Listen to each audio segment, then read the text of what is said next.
আমি আপনাদের আজকে একজনের প্রবাসীর জীবনের গল্প শোনাবো। যে কবরটা আপনারা দেখতেছেন, এই কবরটা আজকে একজন প্রবাসীকে দাফন করা হবে। তার জীবনের 26টি বছর বিদেশে কেটেছে। যেদিন উনি মারা যান, তারপরের দিন তার মেয়ে কান্না করতে করতে আমাকে বলছিল, ভাই আমার মা মারা গেছে বিদেশে। সেদিন তার আর্তনাতে আকাশ বাতাস সবকিছু ভারী হয়ে উঠেছিল। আজকে বহুত প্রতীক্ষিত, বহুদিন অপেক্ষা করার পর সেই প্রবাসী লাশ দেশে এসেছে। অল্প কিছুক্ষণ পরেই তাকে এই কবরে দাফন করা হবে। প্রবাসের শেষ সম্বলটুকু তার হয়তো পরিবারের জন্য রেখে গেছে। আজকে তিনি চির ইতিম হয়ে দুনিয়ার সমস্ত সম্পর্ক ছিন্ন করে এখানেই শায়িত হবেন। এরকম হাজারো হাজারো প্রবাসী আছে যাদের স্বপ্ন, যাদের শেষ ঠিকানা এই 3.5 হাত মাটি, হয়তো এই মাটিও কারো জুটে না।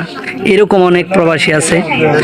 যাই হোক, এই প্রবাসী হয়তো 26 বছরে লক্ষ লক্ষ কোটি টাকা অধিক কামাই করেছে, কিন্তু যে দেশে তার জন্ম হয়েছিল, যে দেশেই তার থাকার কথা ছিল, এই দেশে থেকে একটি টাকাও সে তার অর্জিত একটি টাকাও এই দেশে বসে খাওয়ার সৌভাগ্য হয় নাই।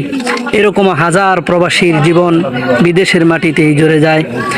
যারা প্রবাসীর দুঃখ কষ্ট বুঝতে চায় না, তাদেরকে এই ভিডিওটি দেখার আহ্বান জানাই। অনেক সন্তানদের আশা থাকে তার বাবা, তার মা, তার ভাই, তার বোন, আত্মীয় স্বজনের জন্য বিদেশ থেকে দামি দামি মোবাইল, কম্বল, আসবাবপত্র, জিনিসপত্র নিয়ে আসবে।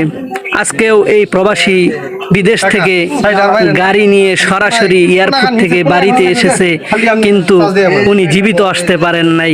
ওনার কফিন বন্দি এক লাশ নিয়ে, লাশ হয়ে কফিন বন্দি হয়ে বাড়িতে এসেছে। সকলের কাছে দোয়া চেয়ে এখানেই সমাপ্তি করছি।